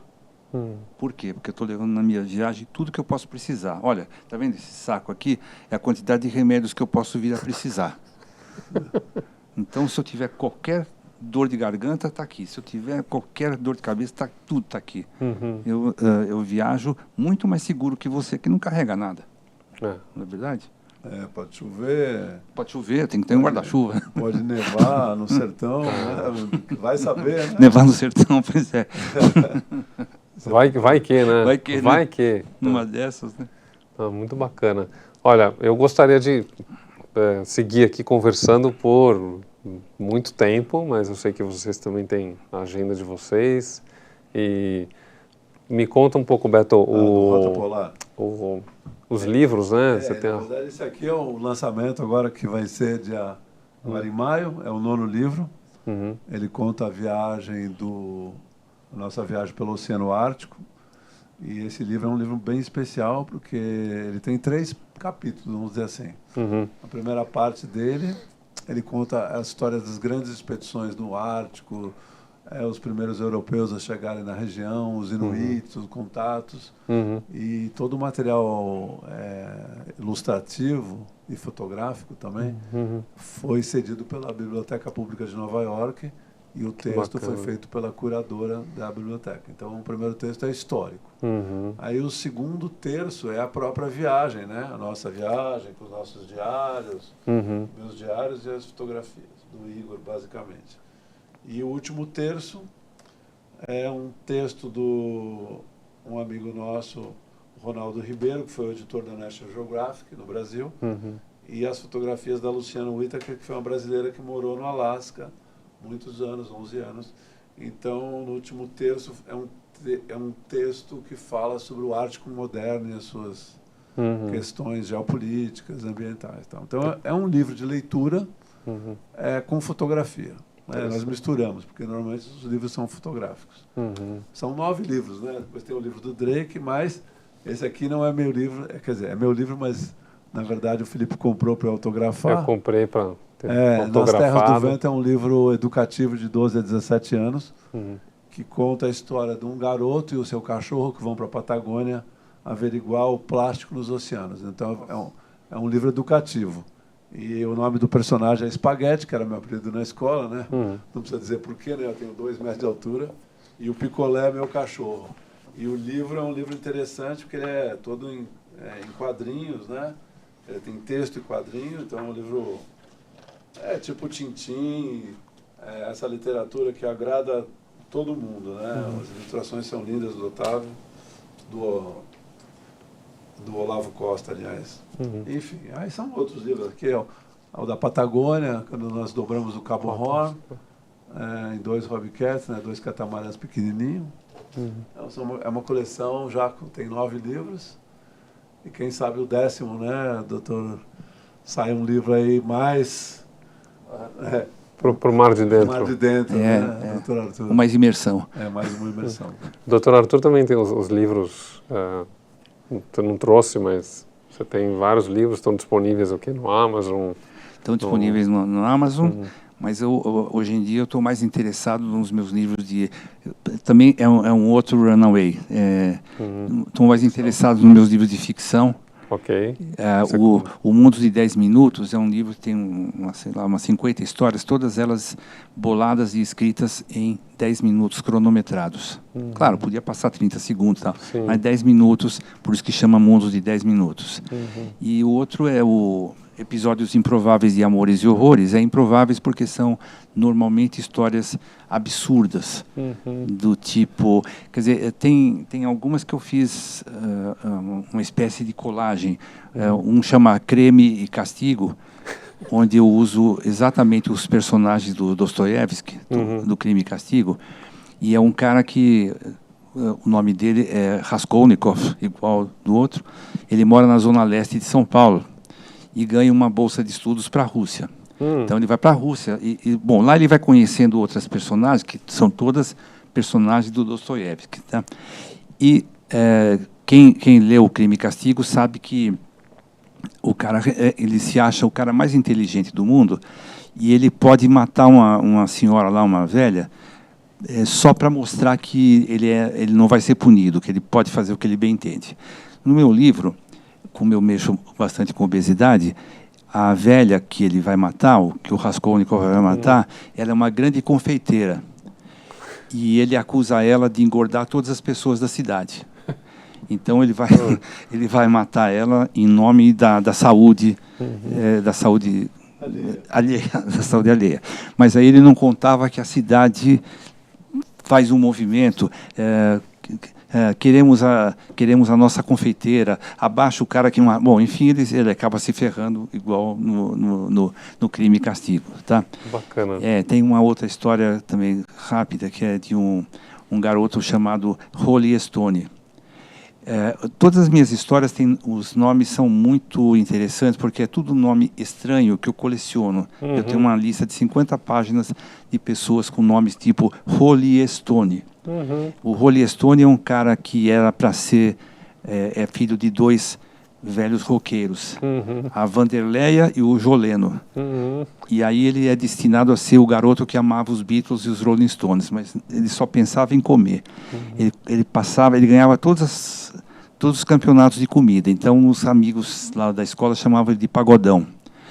E um dia o Pagodão está andando ali no meio da escola e ele topa com a menina mais bonita da escola, a Gleice Kelly. Gleice com L, né? Gleice Kelly. E a Gleice se apaixona por ele e quer ficar com ele, mas aí a mãe dele é muito ciumenta e ela quer acampar com ele, a mãe diz que não pode porque ele vai pegar resfriado, enfim. Ou seja, são histórias pitorescas. Pitorescas e todas elas absolutamente improváveis. Eu conheci uma vez, eu viajando com as minhas irmãs, a gente estava num ponto de ônibus em San Diego. Por algum motivo a gente perdeu o ônibus, que era aquelas coisas de viagem, a gente se perdeu e perdeu o horário e já era de madrugada. E eu e minhas 2 irmãs, aí tinha um grupo que saiu de algum estúdio, naquela região tem muito estúdio de gravação, tal, eles estavam fantasiados, tipo como se fosse um filme de terror, com sangue, parecia um Halloween, quase que um Halloween. E aí uma das pessoas que estavam lá falou, a gente está fazendo um filme. Como é que chama o filme? Too Cool to Kill. Ou seja, sou muito legal para matar. Too Cool to Kill. Eu achei esse nome interessante e compartilho com você. É legal. Too Cool to Kill. Tem mais só um que eu queria lembrar, que é um cara que vai no dentista, um dentista famoso que foi recomendado e tal, e aí chega lá e descobre que o dentista tem Parkinson. Baseado em fatos reais. Baseado em fatos reais. Baseado em fatos reais. E eu conheci o tal dentista, que depois ele passou a ser dentista. Uma paciente minha se tratava com ele, o pai dela também. E ele ficou com Parkinson. E era um cara professor de odontologia. Então, quando o meu personagem chega lá, o dentista fala, não se incomode que eu estou tremendo, não, porque com uísque passa tudo. Aí ele tomava um gole de uísque, e aí a mão parava de tremer, baseado em fatos reais. Isso é quase personagem do Jô Soares, né? Jô Soares tinha quase que... Quase, mas é baseado em história real. Enfim, todas são improváveis, mas são baseadas em histórias reais. Legal. Muito bom, olha, eu só tenho que agradecer o tempo que vocês disponibilizaram para a gente ter esse bate-papo, super agradável, espero que nossa audiência tenha gostado. Redes sociais, Beto Pandiani? Tudo é Beto Pandiani. Beto Pandiani. LinkedIn, YouTube, Facebook, tudo. E Dr. Arthur Kaufmann? O Instagram, dr.arturkaufmann.psi. Ok. Disponível, quem quiser conhecer mais sobre o trabalho, tanto do Beto quanto do Dr. Arthur. E aqui, novamente, eu agradeço os nossos apoiadores. Temos uns presentinhos aqui para os participantes. Oba! Muito obrigado. Obrigado pelo convite também. Imagina, uma honra. Um vinho da Mistral, os melhores vinhos. Um chocolatinho da Chocolate Jour para o final de semana. A gente trata bem nossos convidados com chocolate e vinho. E eu sou chocolatra, né? Então. Eu abandonei o açúcar e chocolate já como um pouco, né? Mas para comer o melhor, a gente abre exceção. Resolve, senão eu levo o seu. Hein? Já está interessado no seu latinho. Está interessado. Não. A namorada vai gostar. Bom. Que bom. Legal. Bom, mais uma vez eu agradeço e agradeço também a RCE Digital, nossa realização aqui no estúdio. Vou pedir para toda a audiência que assistir, curte, compartilha, marca o sininho, avalie tanto no YouTube quanto no Spotify. Isso ajuda o canal a ganhar relevância.